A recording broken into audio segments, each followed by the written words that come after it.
We begin today's program in New York's Hudson Valley, an area renowned for its UFO activity and also for its man-made stone chambers, apparently thousands of years old, and peopled with alien spirits. And from Biche, Alberta, we'll bring you the story of ghosts who still live in the mission buildings. And we'll visit the Devil's Stairs in North Carolina, a man-made rock formation where the devil himself had been seen. And we'll bring you the tale of the headless prostitute, whose ghost haunts old Montreal's Griffintown. Something unexplained is going on in the skies over the Hudson River Valley in New York State. Strange happenings torment those who drive its dark highways. Bizarre time-lapse experiences, which are relived as nightmares. It's a place where contact with other worlds is as close as a trek in the nearby woods. I was driving home at night, and my car just stalled. It's never done that before. God's sake.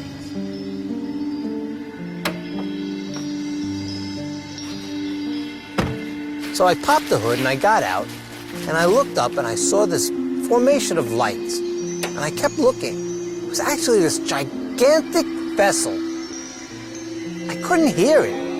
I didn't know what it was. It was very odd. When I got home that night, I saw on the news that 3,000 people in the Hudson Valley had seen the same thing. Now, when 3,000 people saw the same thing I did, it's more than just a coincidence. The UFO corridor in Hudson Valley, New York, is famous for its connection to otherworldly phenomena. But it's not just the skies that bear watching here. Hudson Valley is home to a series of historic underground stone chambers and standing rocks. These structures summon the energy of unknown forces and leave many to ponder the existence of man in the universe and our relationship to time, past, present, and the future. I was coming home from class one night and I had decided to take a shortcut in the woods back to my dorm. As I was walking, I noticed these two hooded figures carrying some kind of glowing ball that I had never seen before.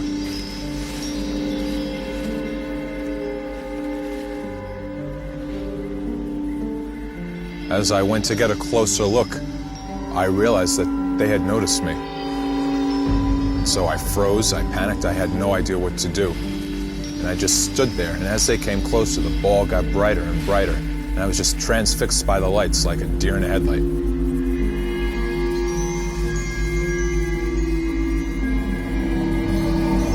And all of a sudden, I just collapsed. I was the only one there. They had gone, they had vanished, disappeared. I don't know what happened to them, but there wasn't a trace of them anywhere. It was just me all by myself in the middle of the woods. Philip Imbrogno has studied the paranormal activity in the Hudson Valley, and in his book, Celtic Mysteries in New England, he explores the strange happenings around the stone chambers and standing rocks of the region. The Hudson Valley in New York is filled with mysteries, from the Headless Horseman all the way to UFOs and strange Indian spirits. But one of the greatest mysteries are the stone chambers and standing stones that some feel are remnants of a lost civilization who explored the east coast of the United States thousands of years before Columbus. Here I am in front of one of the stone chambers, one of the many stone chambers in the Hudson Valley.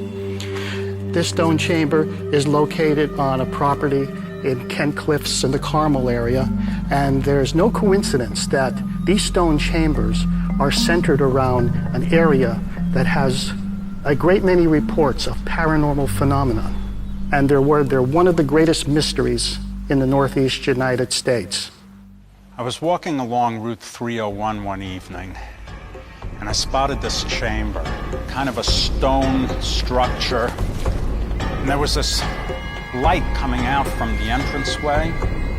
So I approached it, and then I could hear from behind the entranceway some kind of noise. It was a very unnatural noise. Something like maybe a motor or, I don't know, a mechanical humming of some sort. And I thought there must have been somebody inside or something, so I started to walk down in. And as I'm walking in, this overwhelming fear took hold of me. And in an instant, this invisible force just smacked me in the face and knocked me into a stone wall behind me. And I just kept struggling to get free, but I couldn't. I was just pinned against the wall, and this invisible force was just pounding on me. And the more I struggled, the tighter it was and the harder it was to get out, until all of a sudden, just as it had taken hold of me, it just disappeared and released me. So I started to make my exit. And just as I turned to run out the entranceway, I see this apparition, this ancient spirit wearing a daunting dark coat. And just as I'm about to run, I freeze, and then all of a sudden it just disappears, vanishes into a white light of some kind. And then I got out of there. Whatever was down there didn't want me poking around. And I swore I'd never go back into the Hudson Valley chambers again. The state of New York used to identify these things as colonial root cellars, but now, in the travel guide for New York State, they list them as possibly being of Druid origin.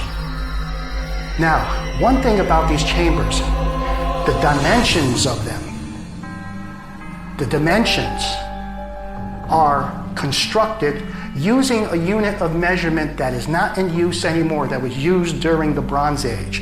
It's called the megalithic yard. It's multiples of 2.72 feet. All of these chambers are designed using the megalithic yard. Another interesting thing is that all of these chambers, the ones that I've studied, are not randomly located. They're not randomly built. They're built on areas of magnetic anomalies. Well, I bought this property up in Brewster, New York. A really nice house on it, and I loved it, so I moved in. And the locals started telling me about a stone chamber that was on the property. There seems to be several of them around this area. They call them root cellars. So one day I was out walking around, and I was walking towards what was this stone chamber, and I suddenly spied this rock. And on this rock, there was really strange writings. Just really, I can't explain them. They were just strange. And suddenly, up above me on the hill, I saw these two figures in kind of black cloaks, and they started to come down towards me. I want to tell you, I got scared. And they came closer, closer, and then they suddenly stopped, and they were like talking to each other, I think. And then they continued on down towards me. I don't want to tell you, I was really frightened. And the next thing I know, as they almost got towards me, they disappeared. And it was the strangest damn thing I ever experienced. Really strange. Perhaps the chambers in the small town of Kent Cliffs continue to be a connection to the ghosts of an ancient era. But the chambers may be a window to a parallel universe.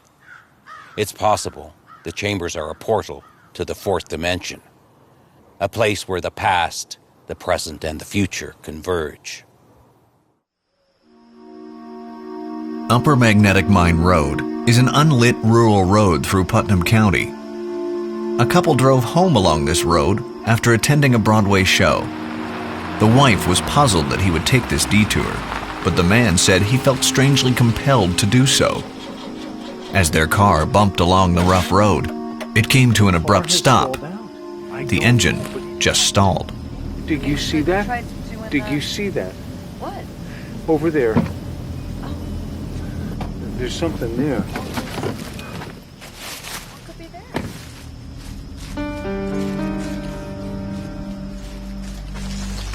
The man's wife wondered what was going on as she saw him wander away from the car, but she soon found out.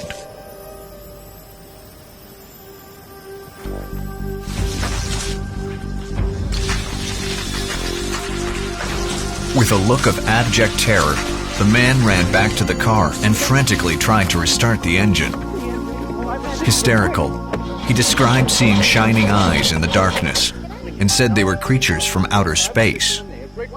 His wife thought this was some elaborate joke and started to laugh, but she was soon silenced when a blast of white light struck their car.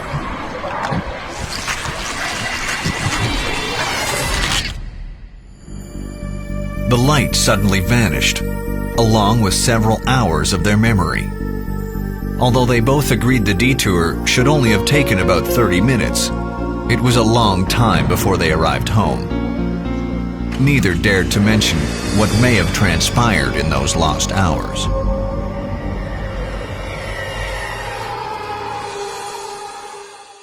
And how did these ancient Druid priests know where to build a chamber? We know, once again, that electromagnetic fields can be sensed by animals. And from what I found, certain people who are psychics, people who have sensitive nervous systems, can actually feel the magnetic fields. Perhaps the Druids were psychics. And they would walk in an area and they would say, here's where you build a chamber. This is where the worlds meet. There's a definite connection between the location of these stone chambers and reports of what can be termed as paranormal phenomena. That is everything from UFOs to ghosts. Some people, some paranormal investigators, believe that these chambers actually mark portals to another dimension, a parallel reality. Back several years ago, I wanted to explore my own UFO encounters to see if they were real. I knew there were a lot of UFO sightings in the Hudson Valley area. So a friend and I decided to come up and stay over a couple of nights up in this area. And we headed out driving around just on our own. And then we pulled over to this reservoir on a place called Magnetic Mine Road, which we later learned was the Reservoir Road, and got out of the car, and the place just felt right. We knew nothing of the history of the area, but the place felt right. It was after midnight, well after midnight. She was psychic, so she went over in one area, did her psychic thing. I'm a reporter, so I do my reporting thing. I like to be objective, and I looked around to what's happening. And I looked out towards the reservoir. And the reservoir is maybe about 100 meters out. I saw a set of 5 pairs of shining, glowing eyes moving in the woods, all in a row. And I could see these large, grayish heads that they were set upon. I couldn't see the bodies down below, but they might have been floating. It seemed like they were floating through the woods. And I called my friend, come over here. Tina, quick, come over here. Look at this. She came over and she said, oh my God. At that point, they stopped moving, but we heard this dog coming down the road barking very aggressively. And there was a big black dog. It was barking loud. I had my flashlight. I aimed my flashlight out in the woods to see if I could see what was out there in full form. We hightailed it into the car because the dog was getting closer. That frightened me. Not what was out in the woods. I wanted to go out there and see what that was. We went to the car, and we began feeling very strange sensations, and my friend fell asleep. I just stayed awake, and after an hour, we just left the place. A couple of months later, there was a UFO convention in New York City, and Philip Brogno, the author of the Hudson Valley UFO sightings, was a speaker. And I'd never met him, so I went to the convention. I introduced myself to my friend who was with me during the experiences there, and I said we had an experience on Reservoir Road in Brewster. He said, oh, let me see, and I had this map, and it showed him exactly where we are. He kind of flinched backwards, saying, do you know there was a UFO abduction on that road a year before? There have been other encounters. There's an old stone chamber off to the side of Reservoir Road. And I said, I had no idea. So he was quite startled by your information. I got into this, as I said, about 24 years ago. And I was investigating a complex series of UFO sightings in the area. An enormous object the size of a football field hovered and flew over the major highway, stopping all traffic. Thousands of people, pilots, police officers, people from all walks of life witnessed this object. I had actually seen this UFO on 3 different occasions with my research team. So it was something that was very real. We had ordinary UFO sightings, if you can consider UFO sightings to be ordinary. That is, close encounters where the object was in the sky 1,000 feet away or something like that. Then we had a number of cases that we called high strangeness. Cases where people had seen strange Lights come out of the object, enter their house, reported strange beings, electromagnetic phenomenon, and so on. And other types of reports called missing time, meaning what seemed to be alien creatures. We had all of these high strangeness reports. We noticed that the UFO sightings had a general pattern throughout the Hudson Valley, but the epicenter, the apex, the emanation point of the UFOs was centered in Kent Cliffs, New York. So my husband Patrick and I decided to get away for the weekend, so we decided to stay up here at this cabin in Brewster. And it had this very unusual stone chamber out on the grounds. So we're in bed one night, and all of a sudden we heard this strange buzzing coming from outside. So we went out to look, and there was a light emanating from the chamber. And the buzzing stopped, and the next thing we saw were these basketball-shaped lights come shooting out of the chamber and up into the sky, and they were going from side to side. And then all of a sudden they broke apart. So I ran in to get the phone to call, only there was nothing but static. I couldn't get a signal.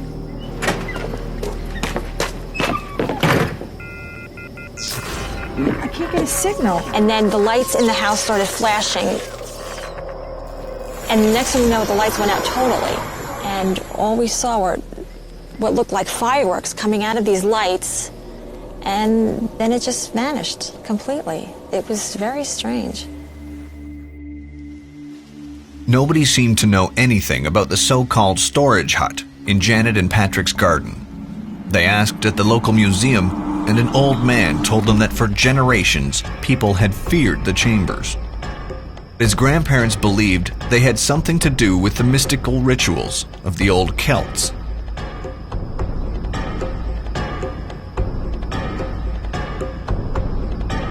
They believed the orbs were the captured spirits of natives, sacrificed by the Druids thousands of years ago. What is the connection between Celtic priests and extraterrestrial beings? Were our ancestors in communication with worlds beyond our universe? In ways we can't even imagine. People have experienced strange phenomena in these chambers. There has been a lot of UFO activity.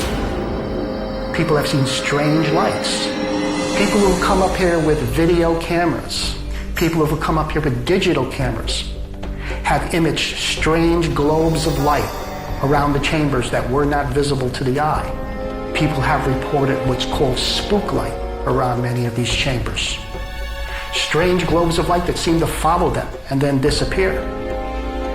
People have also reported strange beings coming out of the chambers, coming out of the walls around the chambers and approaching them, just materializing out of nowhere. The stories are amazing, and they're countless. These chambers are probably one of the greatest mysteries that the Northeast has, and it's probably one of the greatest mysteries in the world. On the old Albertan passage to the north stands one of Canada's most significant historic sites, and one of the oldest communities in the province. On the lake of its namesake, the beautiful Lac La Biche, Queen of the Lake, stands the Lac La Biche Mission. Many of the local young people work here during the summer months, spending their days as costume reenactors, and their evenings preparing the historic buildings for the next day's tourists. A young woman was doing just that one evening, making her rounds at the historic rectory before locking up and retiring for the night.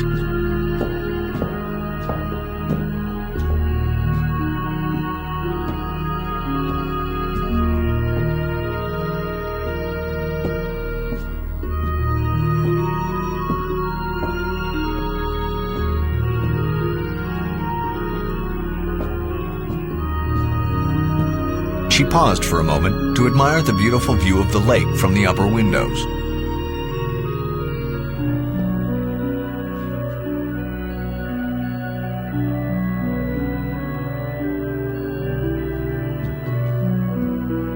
As she was leaving the room, she noticed an old book on the table. It was a religious text she had never seen before.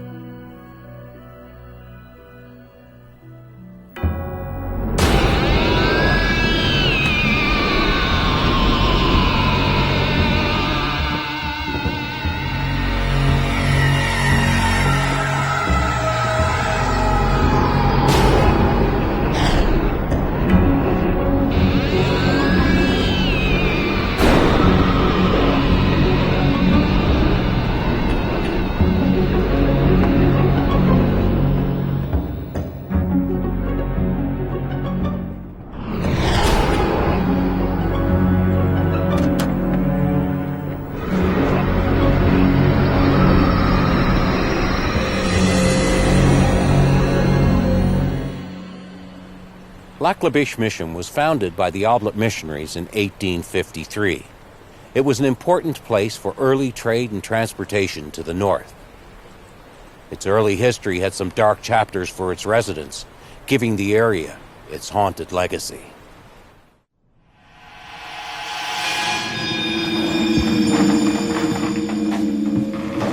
Hi, I'm Rona Anderson. I'm Ben Mikan from Paranormal Explorers. We're here at the nunnery at the Lac La Biche Mission. We're going to check out all floors of this building. Here's the third floor dormitory. And all the beds for the children. And here in this corner is the nuns' room. This particular room here is the room where I got a distinct feeling of sadness, of somebody in here who at one time was probably ill for a little while. In the winter of 1870, Lac La Biche was ravaged by a tremendous outbreak of smallpox. Many families were wiped out and young children suffered the brunt of the deadly disease. Many of the victims were buried in very shallow graves because the ground was too frozen to carry out proper burials. The number of sick increased, making it difficult to keep up with the rising number of the dead. It's a fairly good view of the chapel there. And you had a sense last time we were here, Rona, about That corner there with the... I don't know why, but I just kept feeling that there's somebody who stands in that corner and they watch when people come in here. And that's the corner they stand in all the time. I think it's an older priest, and he just stands there and he watches the tourists come in and people coming in, yeah. The spirit of the priest who haunts the rectory may do more than just watch over things. A young couple slipped into the building one day to escape the cold winter weather. Still chilled from the cold outside, they snuggled up close, and since they were alone, they began to kiss.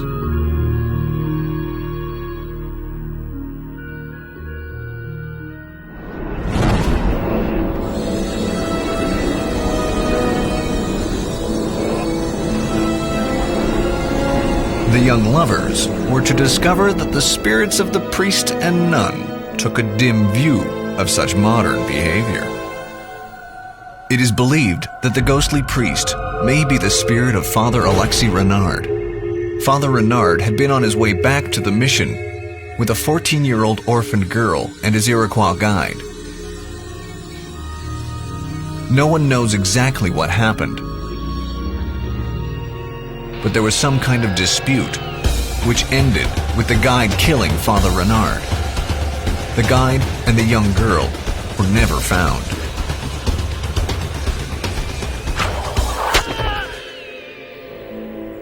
Lac La Biche Mission and Historic Site is an important monument to the hardships faced by the early settlers.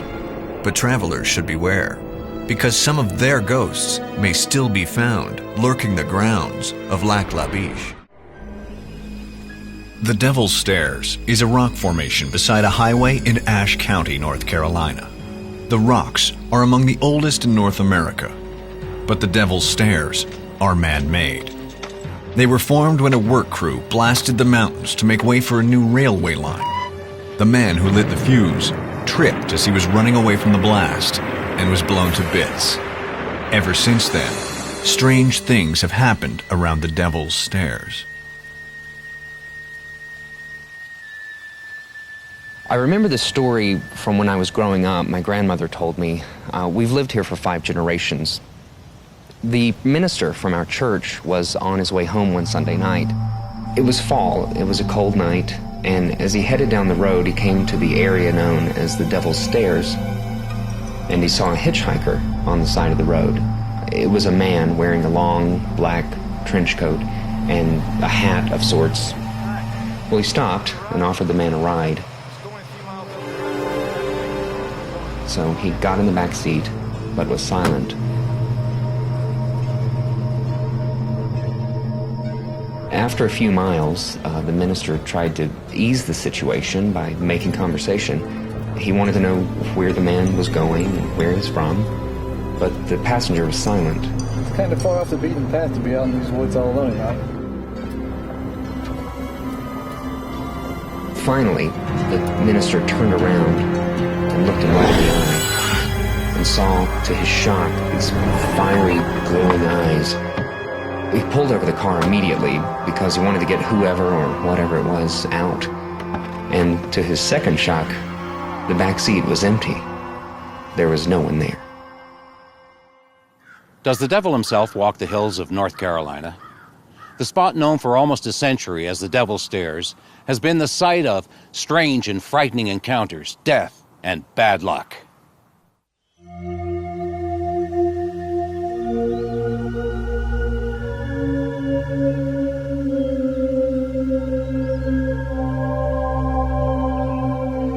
Brian Mayer and I decided to go camping at the Devil's Staircase, and we did it every year as a little, spook ourselves out. Brought my guitar along this time, been taking some lessons, so I decided to do a little kumbaya type action down there.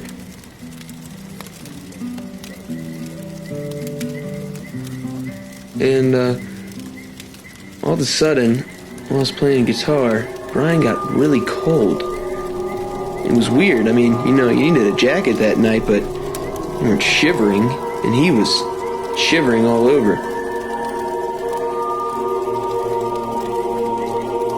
So I grabbed a blanket and brought it over to him, put it around him, and as soon as the blanket touched his body, I heard this music, singing. It was like old gospel singing. It was really weird. So Mary and I decided to go looking around, seeing what it was, and we were walking into the forest, and the deeper we got into the woods, the louder the music got. And the minute I shined my flashlight out into the woods, the music completely stopped.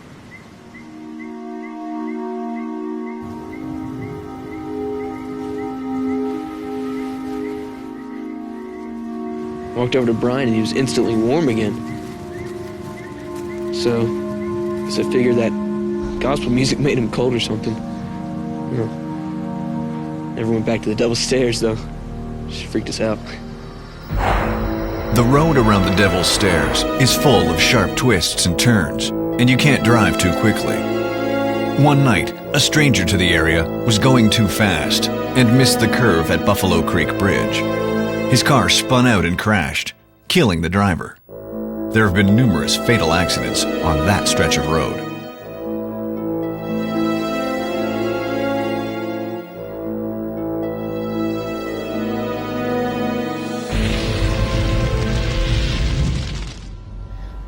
I was on my way home from work, and as I turned onto Palmer Drive, I saw this man walk slowly out of the woods.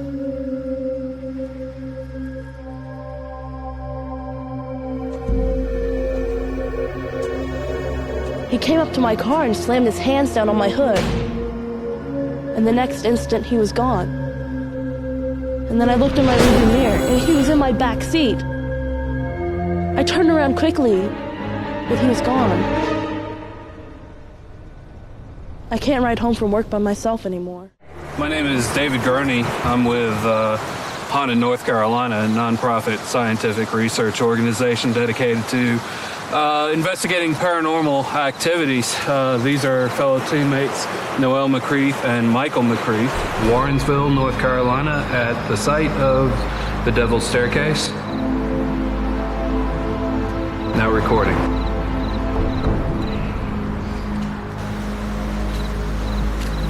Tell us your name.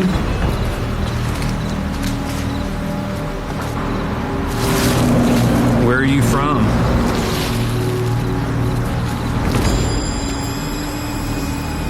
Why are you still here?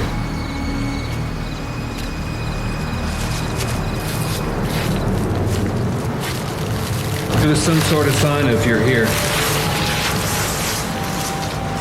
Okay, we just had something interesting happen. The microphone that I'm using suddenly stopped working for some reason. It's, you know, a lot of times whenever we go into a paranormal location or location where paranormal activity has been reported, we will get, you know, strange equipment failures. These entities need energy to manifest in some way, whether either visually or audibly. And so what they do is they, you know, supposedly the way the hypothesis goes is that they draw energy out of, you know, their surroundings. The impression I get here is just of an African-American Indian male, probably in his 20s to late 20s. It's either warm weather or he's been working very hard. His shirt is open. This is what I'm getting intuitively, but it wasn't like it was the happiest or easiest job or way to make money. I'm not sure if he's interactive or residual because I just get an impression of him. When the rocks fissured when they were blasting, it created sort of an interesting geological phenomenon.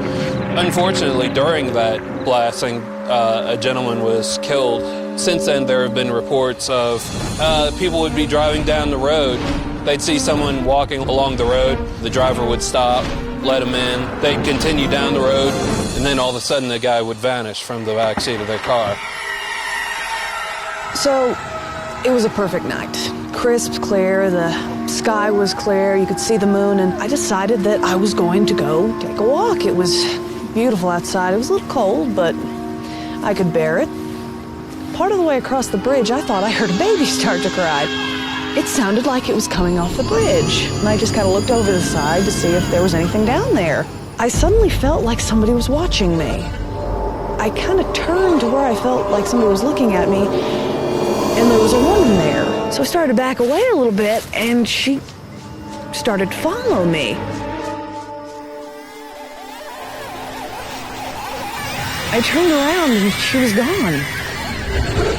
The most scary thing I've ever been through. This specter, who pursues people, seen near the bridge at the Devil's Stairs, is said to be the ghost of a young woman who had a baby out of wedlock.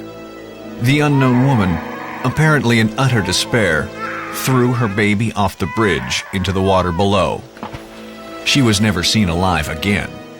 People said she committed suicide.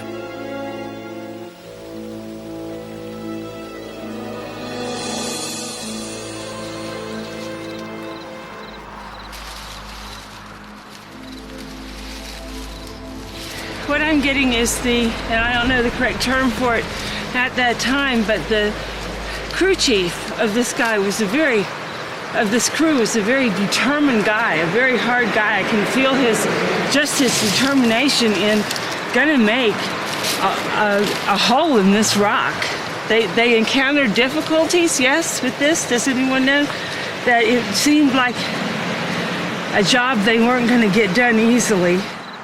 This recorder was completely empty when I started recording, and this particular model can record for 27 hours worth of audio, and we've only been out here for a couple of hours, and it suddenly registered as full.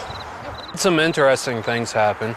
Had a couple instances of equipment failure, one with the mic that I was using while I was asking questions during recording, hopefully recording EVPs. That's something that is certainly that has happened in the past. Also, Noel was able to get the impression of a African-American male. She was not aware of the history of the site, and she got the impression of an African-American male who was working here, and unfortunately was killed. And through historical evidence, it was noted that the person who was killed during the dynamiting was an African-American male. So that provides corroboration, and that's exactly what we look for. A blasting accident kills a worker. Did the man-made destruction release an evil so profound that it roused the devil? Are the tales of ghostly passengers and demons seen in the rearview mirror merely superstition? If you asked the locals, they'd all say, evil lurks at the devil's stairs. While much of the old Griffintown neighborhood in Montreal is gone, what remains sits south of the heart of downtown, between the present-day Bell Centre and the Lachine Canal. The intersection of William and Murray Streets in the heart of Griff, as it was known, is where Montreal's most famous ghost, Mary Gallagher, the headless hooker, is believed to appear every 7 years. Well, Murray Street, of course, in the summertime, especially around dusk, you did not go up Murray Street. There was a fear that Mary Gallagher was haunting that area. So we would walk for blocks around in different directions to get home, rather than come by Murray and William Street, because the fear was there. There was a genuine fear of this area. My sister Rita, in 1942, she was playing ball right beside our home. We lived at 240 Murray Street. So there was a wall beside our home when she was playing ball, and she was hitting the ball against the wall, and the ball went away from her. And when she turned looking east, she noticed across the street on the sidewalk there was this long black cape, and it moved, and there was no head. And this was the specter of Mary Gallagher, and it moved right up the street going towards William Street. And she was in complete fear, and she ran into the house when she got hold of herself. And when she got into the house, of course, she told my mother, and my mother assured her that everything would be okay and not to be afraid. In 1879, in the heart of Griffintown, a prostitute named Mary Gallagher was brutally murdered and mutilated by her closest friend, Susan Kennedy. In this period, the press was used to a man murdering his wife or a wife murdering her husband. But the notion that one woman would murder another woman was considered monstrous, horrible, beyond the pale. In 1879, Griffintown was a hotbed of sectarian clashes between Irish Protestants and Irish Catholics who'd brought their troubles with them from the old country. But even this tough neighborhood was rocked by the grisly murder of Mary Gallagher. Mary Gallagher and Susan Kennedy were best friends. Both of them were prostitutes. Both of them were quite a piece of work. Mary Gallagher was the older of the two. She was a woman of experience. Susan Kennedy was the younger of the two. She was 23 years old, and I think she'd best be described as a woman of rancid charm. Everyone says she was very, very beautiful, but she had a temper. She was quite a piece of work. The story really begins on a Tuesday evening when the two women decided to go trolling for a trick in old Montreal. Mary had just spent 3 months in prison for prostitution and was looking to make up her lost income. The two women started out at the famously rough dive, Joe Beef's Canteen. Unable to find anyone to buy them a drink, they left and continued bar hopping up the street toward the Market Square on St. Jacques. Along the way, they met Michael Flanagan, a stevedore out on the town, with money in his pocket, looking for female company. The next hour or so saw the three of them huddled over several bottles of rot-gut whiskey, as Mary and Susan competed for Flanagan's business. Flanagan, for whatever reason, preferred the company of the older, more experienced prostitute than he did of Susan Kennedy, who was the younger and certainly, by all accounts, the more attractive of the two. Well, this didn't sit well at all with Susan Kennedy. And Flanagan and Mary Gallagher went off for 2 days of debauchery. And when they had exhausted themselves, they decided that they would return and say hello and probably have breakfast with Susan Kennedy. They arrived at Susan Kennedy's house, at the ungodly hour of 7 o'clock in the morning. So they knock at the door, and Susan is there with her husband. Her husband, who doesn't particularly like the company, leaves the house, and leaving Susan Kennedy and Flanagan and Gallagher around the kitchen table. And during the course of the morning, they go through 3 bottles of whiskey, at least 3 bottles of whiskey. Flanagan staggered off and collapsed, dead drunk, on Susan's bed in the next room. Susan chose this moment to berate Mary for stealing her John. The two argued, their voices getting louder and louder. Susan left the room in high dudgeon, grabbed a hatchet from her husband's toolbox, and came back in swinging. She struck Mary on the forehead with the back of the blade. The blow smashed the front of Mary's skull and broke her nose. She dropped like a rock. In a frenzy of rage, Susan struck repeatedly with the axe. The coroner counted 13 blows to the neck, virtually severing Mary's head. Susan pulled Mary's head free of the corpse and dumped it into a bucket of water beside the stove. That was the sight that greeted the landlady's young son, who had been sent up to investigate the unholy thumping that had been heard from below. Susan Kennedy was taken down, and the inquest into the murder was pretty much a cut and dried affair. Within, I think, 10 minutes, the authorities had decided that she was guilty, and she was charged with the murder of Mary Gallagher and sentenced to hang. Then it came about that on the 7th anniversary, Mary was seen as coming looking for her head.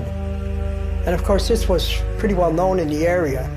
As children, we were afraid of this incident because of the fact that, it kept us in line.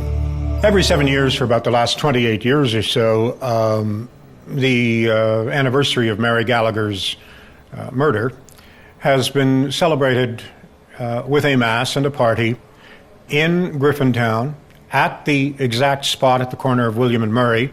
When I was a child in Griffintown, we all heard about the headless woman, but I don't think I could have ever put a name to her. It was never mentioned in my home. But about 21 years ago, Alan Justak of the Montreal Gazette wrote an article about Mary Gallagher, and that twigged my imagination. I thought it was perhaps an opportunity for Griffintowners, because the place has now disappeared, and I thought it was a chance for us to get together as a community and associate, if you want, and create fraternity and so forth. I've been to the different gatherings that they've had on the corner of William and Murray Streets over the years, and unfortunately she has not returned. But if she does, let me tell you, none of us will be around that corner very long. That's it for today's show. Join us next time for more creepy tales from the other side on Creepy Canada. I'm Brian O'Day. Thanks for watching.